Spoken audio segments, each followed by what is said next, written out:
경상도 어느 산골 마을에 박씨 부인과 김서방이라는 신혼부부가 살았다. 두 사람은 혼례를 올린 지 채 1년이 되지 않았지만 마을에서는 벌써부터 금슬 좋기로 소문이 자자했다. 김서방은 성실하고 우직한 사람이었고 박씨 부인은 얌전하고 정숙한 여인이었다. 아침이면 김서방은 산으로 나무를 하러 가고 박씨 부인은 집안일을 돌보며 저녁이면 남편을 기다렸다. 저녁상을 차려놓고 함께 밥을 먹을 때면 두 사람은 소박하지만 따뜻한 이야기를 나누곤 했다.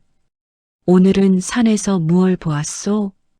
박씨 부인이 물으면 김서방은 그날 만난 산짐승 이야기나 계곡물 소리 이야기를 들려주었다.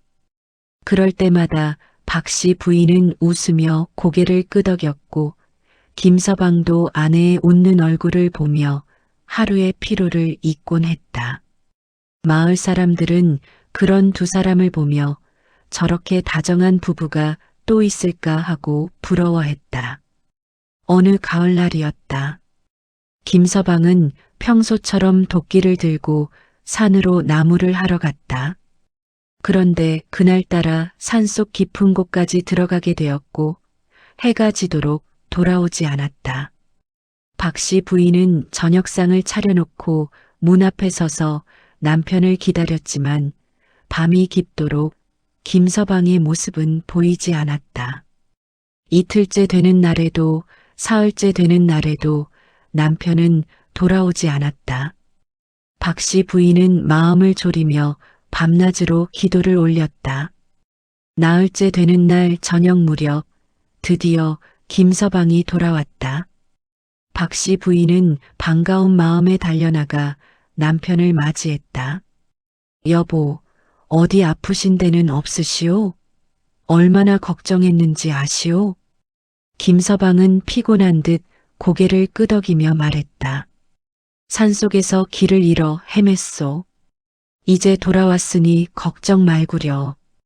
박씨 부인은 안도의 한숨을 쉬며 남편을 안으로 들였다. 그런데 뭔가 이상했다.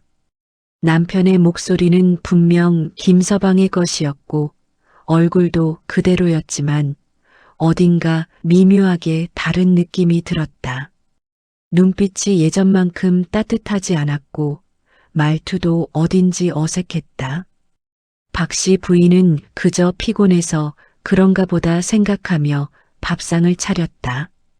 저녁을 먹을 때도 김서방은 말이 없었다. 평소 같으면 산에서 있었던 일을 이것저것 이야기해주곤 했는데 그날은 그저 밥만 먹을 뿐이었다.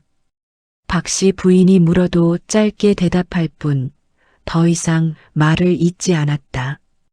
박씨 부인은 남편이 많이 지쳐 보여 일찍 잠자리를 권했다. 밤이 깊었다. 박씨 부인은 남편 곁에 누워 잠을 청하려 했다. 그런데 잠이 들려는 찰나 이상한 기척이 느껴졌다. 무언가가 자신의 얼굴에 닿는 느낌이었다. 처음에는 남편의 손길인가 싶었지만 그것은 손이 아니라 축축하고 미끈한 무언가였다. 박씨 부인은 깜짝 놀라 눈을 뜨려 했지만 두려움에 몸이 굳어 움직일 수가 없었다. 심장이 쿵쿵 뛰었고 등줄기로 식은땀이 흘렀다. 얼마나 시간이 흘렀을까. 그 느낌이 사라지자 박씨 부인은 조심스럽게 눈을 떴다. 남편은 옆에서 깊이 잠들어 있었고 그의 얼굴은 평온해 보였다. 박씨 부인은 혹시 꿈이었나 싶어 자신의 얼굴을 만져보았다. 얼굴이 축축하게 젖어 있었다. 꿈이 아니었다. 무언가가 자신의 얼굴을 핥았던 것이다. 다음 날 아침 박씨 부인은 어젯밤 일을 남편에게 물어보려 했다. 하지만 남편은 아무 일 없었다는 듯 평소처럼 아침밥을 먹고 산으로 나갔다. 박씨 부인은 혼자 남아 생각에 잠겼다. 내가 잘못 느낀 것일까? 아니면 정말로 무슨 일이 있었던 것일까? 그녀는 불안한 마음을 떨칠 수 없었지만 남편을 의심할 수는 없었다. 그저 자신이 예민해진 탓이라 여기며 하루를 보냈다. 하지만 마음 한구석에 작은 의문이 씨앗처럼 자리 잡았다. 남편은 정말 김서방이 맞을까? 그 의문은 박 씨 부인을 따라다니며 점점 커져갔다. 그날 밤도 같은 일이 벌어졌다. 박 씨 부인이 잠들려는 순간 다시 그 축축하고 미끈한 감촉이 얼굴에 닿았다. 이번에는 확실했다. 무언가가 자신의 얼굴을 혀로 핥고 있었다. 박 씨 부인은 눈을 뜨고 싶었지만 두려움에 눈을 감은 채 꼼짝도 하지 못했다. 심장은 미친 듯이 뛰었고 숨소리조차 내기 어려웠다. 그 느낌은 오래도록 계속되었다. 이마에서 시작해 눈꺼풀, 볼, 턱까지 천천히 하차내리는 감촉은 소름이 끼칠 정도로 기괴했다. 박 씨 부인은 비명을 지르고 싶었지만 목구멍에서 소리가 나오지 않았다. 마치 가위 눌린 것처럼 몸이 얼어붙은 채 그녀는 그 공포의 시간을 견뎌야 했다. 얼마나 지났을까? 드디어 그 느낌이 멈추고 옆에서 자던 남편의 고른 숨소리만이 들렸다. 박 씨 부인은 조심스럽게 눈을 떴다. 남편은 여전히 깊은 잠에 빠져 있었다. 그의 입가에는 이상한 미소가 떠올라 있었고 얼굴에는 묘한 만족감이 서려 있었다. 박 씨 부인은 공포에 질려 이불을 끌어안고 밤새 잠을 이루지 못했다. 다음 날 아침 박 씨 부인은 남편에게 물었다. 여보, 혹시 밤에 무슨 일이 있었소? 김서방은 고개를 갸웃하며 대답했다. 무슨 일이라니? 나는 아무 일 없이 잘 잤소. 부인은 무슨 꿈이라도 꾸었소? 아니, 그게... 박 씨 부인은 말을 잇지 못하고 입을 다물었다. 남편은 진심으로 모르는 듯했고 오히려 걱정스러운 눈빛으로 자신을 바라보았다. 박 씨 부인은 자신이 미친 것은 아닐까 하는 생각마저 들었다. 하지만 그날 밤도 그 다음날 밤도 같은 일이 반복되었다. 밤만 되면 누군가 아니 무언가가 그녀의 얼굴을 핥았다. 박 씨 부인은 잠을 자는 척하며 그 끔찍한 시간을 견뎠지만 날이 갈수록 기력은 쇠해갔다. 얼굴은 창백해지고 몸은 점점 야위어 갔다. 아침에 일어나기조차 힘들었고 집안일을 할 때도 자주 어지러움을 느꼈다. 마을 사람들도 박 씨 부인의 변화를 눈치챘다. 박 씨 부인, 요새 안색이 좋지 않구려. 어디 편찮으신가? 이웃집 안악이 물었지만 박 씨 부인은 그저 웃으며 대답했다. 아니요, 그저 잠을 설쳐서 그런가 봅니다. 하지만 속으로는 누구에게도 말할 수 없는 공포에 시달리고 있었다. 남편은 여전히 낮에는 다정했고 마을 사람들 앞에서는 금슬 좋은 부부로 보였다. 하지만 밤이면 그 기괴한 일이 반복되었고 박 씨 부인은 점점 생기를 잃어갔다. 어느 날 저녁 박 씨 부인은 용기를 내어 다시 한번 남편에게 물어보기로 했다. 여보, 혹시 밤에 내 얼굴을 만지신 적이 있소? 김서방은 잠시 멈칫하더니 이내 고개를 저었다. 그런 일이 있었소? 나는 기억이 없소. 부인, 혹시 무슨 병이라도 드신 게 아니오? 박 씨 부인은 더 이상 말할 수 없었다. 남편의 눈빛은 여전히 진지했고 걱정스러워 보였다. 하지만 그 눈 깊은 곳에는 뭔가 낯선 빛이 어렸다. 박 씨 부인은 등골이 오싹해지는 느낌을 받았지만 애써 그 감정을 눌렀다. 밤은 다시 찾아왔고 공포도 함께 돌아왔다. 박 씨 부인은 이제 눈을 감고 있어도 그 감촉이 언제 시작될지 알 수 있었다. 그리고 그것이 끝날 때까지 숨을 죽이며 견뎌야 했다. 그녀의 영혼은 점점 깎여나갔고 삶의 의지마저 희미해져 갔다. 마을 사람들은 박 씨 부인의 모습을 보며 수군거리기 시작했다. 저 집에 무슨 일이라도 생긴 게 아닐까? 금슬 좋던 부부인데 박 씨 부인만 저렇게 야위어 가는 게 이상하지 않소? 하지만 누구도 진실을 알지 못했다. 박 씨 부인은 홀로 그 공포를 견디며 언제 이 끔찍한 밤들이 끝날지 알 수 없는 나날을 보냈다. 그녀의 마음속에는 이제 하나의 확신이 자리 잡기 시작했다. 이것은 남편이 아니다.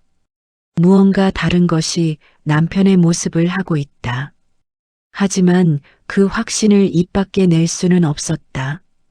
누가 믿어주겠는가? 자신조차 믿기 어려운 일인데. 그렇게 박 씨 부인은 절망 속에서 하루하루를 보냈다. 그녀는 살아 있었지만 산 것이 아니었다. 밤마다 무언가에게 생기를 빼앗기며 서서히 죽어가고 있었다. 그로부터 며칠이 더 흘렀다. 박 씨 부인은 이제 거동조차 불편할 지경이었다. 얼굴은 해골처럼 앙상해졌고 눈동자에는 생기라고는 찾아볼 수 없었다. 그녀는 마치 살아있는 시체처럼 집안을 떠돌았다.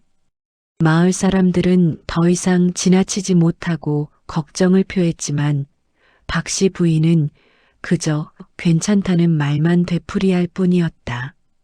어느 날 오후 박 씨 부인은 우물가로 물을 기르러 갔다. 두레박을 들어 올리려 했지만 힘이 없어 자꾸 손에서 놓쳤다. 그녀는 비틀거리며 우물가에 주저앉았고 눈앞이 아득해지기 시작했다. 이대로 쓰러지는 것은 아닐까? 박 씨 부인은 마지막 힘을 짜내어 두레박줄을 붙잡았지만 몸은 이미 한계에 다다른 상태였다. 바로 그때 누군가 그녀를 부축하는 손길이 느껴졌다. 부인, 괜찮으시오? 박 씨 부인은 힘겹게 고개를 들었다. 눈앞에는 낯선 노승이 서 있었다. 회색빛 장삼을 입은 그는 나이가 많아 보였지만 눈빛만은 맑고 깊었다. 그의 얼굴에는 자비로운 미소가 어려 있었지만 동시에 근심 어린 표정도 함께 보였다. 감사합니다, 스님. 박 씨 부인은 가까스로 말을 꺼냈다.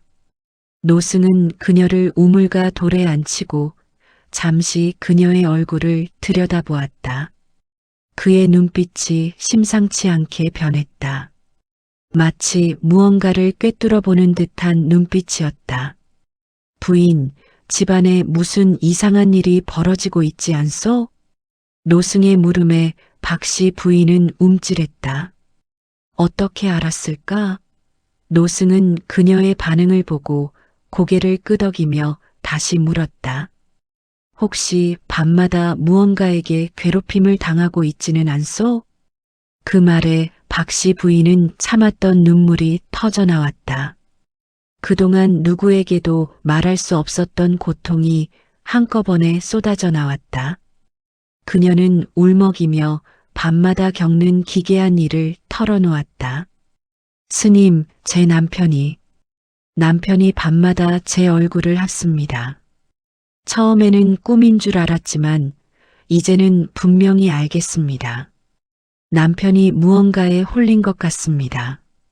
아니, 남편이 아닌 것 같습니다. 노승은 심각한 표정으로 고개를 끄덕였다. 그렇소. 부인의 직감이 맞소? 그것은 남편이 아니오. 예, 남편이 아니라니 그게 무슨... 부인, 들으시오. 부인의 남편은 이미 이 세상 사람이 아니요. 산에서 요괴를 만나 목숨을 잃었을 것이요. 그리고 그 요괴가 남편의 가죽을 벗겨 뒤집어 쓰고 부인의 집으로 들어온 것이요. 박씨 부인은 숨이 멎는 듯한 충격을 받았다. 남편이 죽었다니. 그리고 지금 집에 있는 것은 요괴라니. 그녀는 믿을 수 없다는 듯 고개를 저었다. 아니, 그럴 리가. 낮에는 남편이 분명합니다. 말투도 행동도. 요괴는 인간의 모습을 완벽하게 흉내낼 수 있어. 하지만 밤이 되면 본성을 숨기지 못하고 부인의 생기를 빨아먹는 것이요. 이대로 두면 부인도 곧 목숨을 잃을 것이요. 노승의 말은 단호했다. 박씨 부인은 온몸에 소름이 돋았다.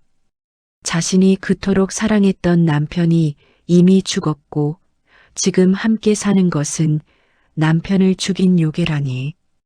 그 사실을 받아들이기에는 너무나 끔찍했다. 그럼 저는 어떻게 해야 합니까? 박씨 부인은 떨리는 목소리로 물었다. 노승은 잠시 생각에 잠기더니 낮은 목소리로 말했다. 오늘 밤 남편이 잠들기 전에 그의 신발을 거꾸로 놓아보시오. 그러면 요괴는 당황하여 본 모습을 드러낼 것이오. 그때 크게 소리를 질러 마을 사람들을 부르시오. 요괴는 자신의 정체가 드러나면 도망칠 것이오. 하지만 만약 제가 실수하면 어떻게 됩니까? 두려워 마시오. 요괴는 이미 부인의 생기를 거의 다 빨아먹었소. 더 이상 머물 이유가 없소. 신발을 거꾸로 놓는 것은 요괴를 자극하여 본 모습을 드러내게 하는 방법이요. 용기를 내시오, 부인. 노승은 박씨 부인의 손을 꼭 잡아주었다. 그의 손은 따뜻했고 그 온기가 박씨 부인에게 작은 용기를 주었다. 박씨 부인은 고개를 끄덕이며 결심했다. 이대로 죽을 수는 없었다. 진실을 밝혀야 했다. 그리고 남편의 원수를 갚아야 했다. 알겠습니다, 스님. 오늘 밤 그대로 해보겠습니다. 노승은 만족스러운 표정으로 고개를 끄덕였다. 내가 밤에 부인의 집 근처에서 지키고 있겠소. 무슨 일이 생기면 곧바로 달려갈 것이니 두려워 말고 용기를 내시오. 박씨 부인은 노승에게 깊이 절을 올렸다. 노승은 그녀를 일으켜 세우고 천천히 마을을 떠났다. 박씨 부인은 우물가에 홀로 남아 저녁이 오기를 기다렸다. 마음속에는 두려움과 함께 작은 희망이 싹트기 시작했다. 오늘 밤 모든 것이 끝날 것이다. 해가 저물고 밤이 찾아왔다. 박씨 부인은 평소처럼 저녁상을 차렸고 남편 아니 남편의 모습을 한 그것은 말없이 밥을 먹었다. 박씨 부인은 손이 떨려 수저를 제대로 잡을 수가 없었다. 오늘 밤이면 모든 것이 드러날 것이다. 그 생각을 하니 두려움과 함께 묘한 안도감이 들었다. 이 끔찍한 시간이 드디어 끝나는 것이다.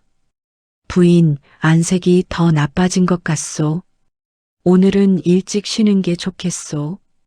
남편의 모습을 한 그것이 말했다. 그 목소리는 여전히 김서방의 것이었지만 박씨 부인의 귀에는 더 이상 다정하게 들리지 않았다. 그녀는 고개를 끄덕이며 대답했다. 그러지요. 오늘은 일찍 자겠습니다. 저녁을 치우고 박씨 부인은 방으로 들어갔다.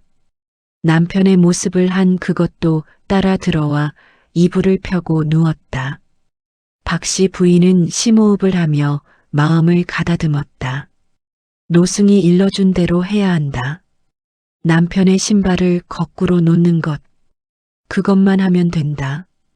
시간이 흘러 남편의 모습을 한 그것이 잠든 듯 고른 숨소리를 냈다. 박 씨 부인은 조심스럽게 일어나 방문 앞에 놓인 신발을 살펴보았다. 평범한 집신 한 켤레. 그녀는 떨리는 손으로 신발을 집어들고 좌우를 바꾸어 거꾸로 놓았다. 왼쪽 신발을 오른쪽에, 오른쪽 신발을 왼쪽에, 그리고 신발코가 안쪽을 향하도록 돌려놓았다. 신발을 놓고 나자 박 씨 부인은 다시 자리에 누웠다. 심장이 미친 듯이 뛰었다. 이제 무슨 일이 벌어질까? 노승의 말대로 요괴가 본 모습을 드러낼까? 아니면 아무 일도 일어나지 않을까? 그녀는 숨을 죽이고 기다렸다. 한밤중이 되었다. 갑자기 옆에 누워있던 그것이 벌떡 일어나 앉았다. 박 씨 부인은 눈을 감은 채 잠든 척했지만 온 신경을 곤두세우고 있었다. 그것이 방문 쪽으로 다가가는 소리가 들렸다. 그리고 잠시 후 기괴한 신음소리가 터져나왔다. 이게 무슨... 그것의 목소리는 더 이상 김서방의 것이 아니었다. 낮고 으르렁거리는 짐승의 소리였다. 박 씨 부인은 공포에 떨며 눈을 떴다. 방문 앞에서 그것이 신발을 보며 당황하고 있었다. 신발이 거꾸로 놓인 것을 본 순간 그것은 자신의 정체가 탈로 났음을 깨달은 듯했다. 으아악! 귀청을 찢는 괴성이 터져나왔다. 그 순간 인간의 가죽이 벗겨지기 시작했다. 김서방의 얼굴이 찢어지며 그 안에서 흉측한 모습이 드러났다. 길고 붉은 털로 뒤덮인 얼굴, 노란 눈동자, 뾰족한 이빨. 그것은 천년 묵은 여우였다. 아니, 어떤 이는 거대한 지네라고도 했다. 어둠 속에서 그 모습은 더욱 섬뜩했다. 박 씨 부인은 비명을 질렀다. 사람 살려. 요괴다. 요괴가 나타났다. 그녀의 비명소리에 마을 사람들이 잠에서 깨어났다. 요괴는 자신의 정체가 완전히 드러나자 더 이상 인간 행세를 할 수 없음을 알았다. 그것은 박 씨 부인을 향해 으르렁거리며 다가왔지만 바로 그때 방문이 벌컥 열렸다. 요사한 것, 감히 인간의 집에서 해를 끼치다니. 노승이 나타났다. 그의 손에는 염주가 들려 있었고 입에서는 경문 소리가 흘러나왔다. 요괴는 노승을 보자 겁을 먹은 듯 뒤로 물러섰다. 노승은 한 손을 들어 요괴를 향해 무언가를 외쳤다. 순간 밝은 빛이 번쩍이며 요괴를 감쌌다. 으아! 요괴는 괴성을 지르며 창문을 깨고 밖으로 뛰쳐나갔다. 그것은 어둠 속으로 사라졌고 뒤따라 달려온 마을 사람들은 그저 어둠 속으로 사라지는 붉은 그림자만을 보았을 뿐이었다. 박 씨 부인은 그 자리에 주저앉아 울음을 터뜨렸다. 노승은 그녀를 부축하며 위로했다. 이제 괜찮소, 부인. 요괴는 떠났소. 마을 사람들은 방 안의 참상을 보며 경악했다. 벗겨진 인간의 가죽이 바닥에 널브러져 있었고 그것은 분명 김서방의 것이었다. 노승은 마을 사람들에게 말했다. 내일 해가 뜨거든 산으로 가보시오. 진짜 김서방을 찾을 수 있을 것이오. 다음 날 아침 마을 사람들과 노승은 산으로 올라갔다. 박 씨 부인도 힘겹게 그들을 따라갔다. 산속 깊은 곳, 큰 바위 뒤에서 그들은 시신 하나를 발견했다. 김서방이었다. 그의 몸에서는 가죽이 벗겨져 있었고 이미 여러 날이 지나 부패가 시작된 상태였다. 박 씨 부인은 남편의 시신 앞에 무릎을 꿇고 통곡했다. 여보, 여보. 이렇게 참혹하게. 마을 사람들도 모두 눈물을 흘렸다. 착하고 성실했던 김서방이 이런 끔찍한 죽음을 맞이했다니. 그들은 김서방의 시신을 거두어 마을로 돌아왔다. 박씨 부인은 남편의 시신을 안고 하염없이 울었다. 그녀가 그토록 사랑했던 남편은 이미 오래전에 이 세상을 떠난 것이었다. 노승은 박씨 부인의 어깨를 가만히 두드리며 말했다. 부인, 슬퍼하시오. 하지만 남편은 이제 편히 쉴 수 있게 되었소. 부인도 목숨을 건졌소. 이것이 남편이 부인에게 남긴 마지막 선물일지도 모르오. 박씨 부인은 고개를 끄덕이며 눈물을 닦았다. 마을 사람들은 김서방의 장례를 준비했고 요괴를 완전히 퇴치하기 위한 굿을 열기로 했다. 그날 밤 마을에는 슬픔과 함께 안도의 한숨이 흘렀다. 끔찍한 악몽이 끝난 것이다. 김서방의 장례는 마을 사람들이 모두 함께 치렀다. 박씨 부인은 상복을 입고 남편의 영정 앞에 앉아 하루 종일 울었다. 눈물이 마를 날이 없었다. 사랑하는 남편을 그토록 끔찍한 방식으로 잃었다는 사실이 믿기지 않았다. 그리고 자신이 요괴와 함께 지낸 그 모든 밤들이 악몽처럼 떠올라 몸서리쳐졌다. 장례를 치르는 사흘 동안 마을 사람들은 돌아가며 박씨 부인을 위로했다. 부인, 너무 슬퍼 마시오. 김서방은 좋은 곳으로 가셨을 것이오. 부인도 목숨을 건졌으니 그것만으로도 다행이오. 하지만 박씨 부인의 슬픔은 쉽게 가라앉지 않았다. 그녀는 남편의 무덤 앞에 앉아 며칠을 울다가 노승이 다시 찾아왔을 때야 겨우 정신을 차릴 수 있었다. 부인, 이렇게 슬퍼만 하고 있으면 남편의 넋도 편히 떠나지 못할 것이오. 노승의 말에 박씨 부인은 고개를 들었다. 노승은 그녀의 옆에 앉아 따뜻한 목소리로 말을 이었다. 남편은 부인을 사랑했기에 부인이 행복하기를 바랄 것이오. 이제 슬픔을 거두고 남편을 위해 살아가시오. 그것이 남편에 대한 진정한 예의일 것이오. 박씨 부인은 눈물을 닦으며 고개를 끄덕였다. 노승의 말이 옳았다. 남편은 자신이 이렇게 슬픔에 잠겨 있기를 바라지 않을 것이다. 그녀는 일어나 남편의 무덤에 절을 올렸다. 여보, 이제 편히 쉬세요. 저는 여보를 잊지 않고 살아가겠습니다. 그날 저녁 마을에서는 큰 굿을 열었다. 요괴를 완전히 퇴치하고 김서방의 넋을 위로하며 마을의 평안을 기원하기 위한 굿이었다. 무당은 장구를 치며 춤을 추었고 마을 사람들은 모두 함께 기도를 올렸다. 굿은 밤새 이어졌고 동이 트기 전에야 끝이 났다. 굿이 끝난 후 노승은 박씨 부인에게 다가와 말했다. 부인, 이제 요괴는 완전히 사라졌소. 다시는 이 마을에 나타나지 않을 것이오. 부인도 이제 마음 놓고 살아가시오. 감사합니다, 스님. 스님이 아니었다면 저도 죽었을 것입니다. 박씨 부인은 노승에게 깊이 절을 올렸다. 노승은 그녀를 일으켜 세우며 미소 지었다. 부인은 강한 분이요. 그 끔찍한 밤들을 견뎌냈지 않소? 이제 부인에게 남은 것은 살아가는 일뿐이요. 남편을 기리며 남편이 바라던 대로 행복하게 사시오. 노승은 그 말을 남기고 마을을 떠났다. 박씨 부인은 그의 뒷모습을 바라보며 다시 한번 고개를 숙여 인사했다.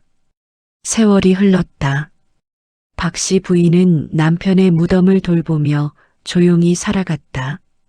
처음에는 밤마다 악몽에 시달렸지만 시간이 지나면서 마음의 상처도 조금씩 아물어갔다. 그녀는 남편이 생전에 좋아하던 국화를 무덤 앞에 심었고 계절마다 꽃이 피면 남편에게 이야기를 들려주곤 했다. 여보, 오늘은 날씨가 참 좋네요. 여보가 좋아하던 가을 하늘이에요. 여보, 마을에 새로운 가족이 이사 왔어요. 착한 사람들이더라고요. 그렇게 박 씨 부인은 남편과의 추억을 간직하며 살아갔다. 마을 사람들도 그녀를 위로하며 함께 지냈고 박 씨 부인은 점차 밝은 표정을 되찾았다. 비록 남편을 잃은 슬픔은 여전했지만 그녀는 남편이 원하던 대로 당당하게 살아가기로 결심했다. 어느 해 가을, 박 씨 부인은 남편의 무덤 앞에 앉아 말했다. 여보, 이제 저는 괜찮아요. 여보를 잃은 슬픔은 여전하지만 저는 살아가고 있어요. 여보가 바라던 대로요. 바람이 불어와 국화 꽃잎을 흔들었다. 박 씨 부인은 그것이 남편의 대답인 것처럼 느껴져 미소를 지었다. 그녀는 일어나 마을로 돌아갔다. 마을 사람들이 그녀를 반갑게 맞이했고 박 씨 부인도 환하게 웃으며 인사를 나눴다. 그날 밤 박 씨 부인은 오랜만에 편안한 잠을 잤다. 꿈속에서 남편이 나타나 말했다. 당신 잘 살아주고 있소. 고맙소. 박 씨 부인은 꿈속에서 울면서 대답했다. 여보, 저도 고마워요. 여보를 만나 행복했어요. 다음 날 아침, 박 씨 부인은 상쾌한 기분으로 일어났다. 창밖에는 아침 햇살이 밝게 비치고 있었다. 그녀는 창을 열고 깊은 숨을 들이마셨다. 삶은 계속되고 있었다. 비록 슬픔과 고통이 있었지만 그것을 견디고 나니 더욱 소중한 것들이 보였다. 박 씨 부인은 남편의 사진을 바라보며 조용히 말했다. 여보, 오늘도 좋은 하루가 될 것 같아요. 함께 해주세요. 그렇게 박 씨 부인의 삶은 계속되었다. 마을 사람들은 그녀의 이야기를 후세에 전했고 사람들은 그 이야기를 들으며 경각심을 가졌다. 세상에는 눈에 보이는 것만이 전부가 아니며 때로는 가장 가까운 사람조차 의심해야 할 때가 있다는 교훈을 얻었다. 하지만 동시에 박 씨 부인의 이야기는 슬픔을 이겨내고 살아가는 인간의 강인함을 보여주는 이야기이기도 했다. 그녀는 가장 끔찍한 공포를 겪었지만 결국 그것을 이겨내고 다시 일어섰다. 그리고 남편에 대한 사랑을 가슴에 품은 채 당당하게 삶을 이어갔다. 세월이 더 흐른 후 박 씨 부인이 세상을 떠났을 때 마을 사람들은 그녀를 남편 곁에 묻어주었다. 두 사람의 무덤 앞에는 국화꽃이 피었고 사람들은 그곳을 지나칠 때마다 두 사람의 사랑을 기억했다. 비록 생전에는 요괴에 의해 비극적으로 헤어졌지만 이제는 함께 편히 쉬고 있을 것이라고 사람들은 믿었다. 그리고 그 이야기는 지금까지도 전해 내려오며 사람들에게 경고와 위로를 동시에 주고 있다. 세상에는 악한 것들이 존재하지만 그것을 이겨낼 수 있는 힘도 우리 안에 있다는 것을, 그리고 사랑하는 사람을 잃은 슬픔 속에서도 우리는 다시 일어나 살아갈 수 있다는 것을